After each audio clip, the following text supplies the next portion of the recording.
आज आपण बनवणार आहोत सुपर क्विक आणि टेस्टी व्हेज नूडल्स, अगदी रेस्टॉरंट स्टाईल पण घरी इझी पद्धतीने।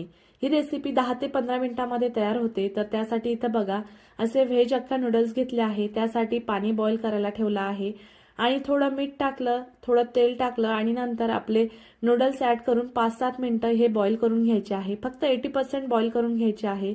नंतर त्याच्यामधलं पाणी काढून टाकायचं आहे, थोडं थंड पाणी त्याच्यावर टाकायचं आहे, त्यामुळे ना आपले नूडल्स चिटकत नाही। आता एक पॅन घ्यायचा, त्याच्यामध्ये 2-3 चमचे तेल टाकायचं आणि तेल गरम झालं की बारीक कट करून घेतलेला लसूण घालायचा आणि लसूणमुळे ना नूडल्सला खूप छान टेस्ट येते।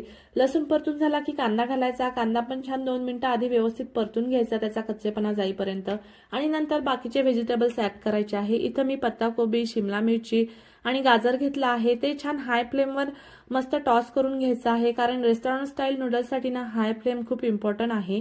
व्हेजिटेबल्स असे क्रंची राहिले की नूडल्स खूप छान लागतात।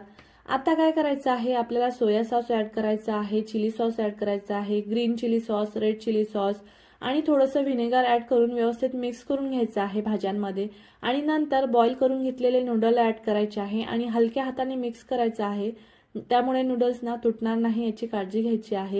आणि थोडं ना टोमॅटो सॉस सुद्धा ऍड करायचा आहे आणि शेवटी सगळं मस्त हाय फ्लेमवर 1-2 मिनिटं टॉस करून घ्यायचं आहे आणि बघा किती मस्त कलर आणि अरोमा येतो आहे।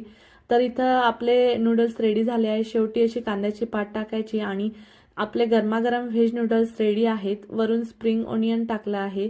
इव्हिनिंग स्नॅक किंवा क्विक डिनरसाठी हे परफेक्ट रेसिपी आहे। आणि जर तुम्हाला ही रेसिपी आवडली असेल तर व्हिडिओला लाईक करा, चॅनलला सबस्क्राईब करा आणि शेअर करायला विसरू नका।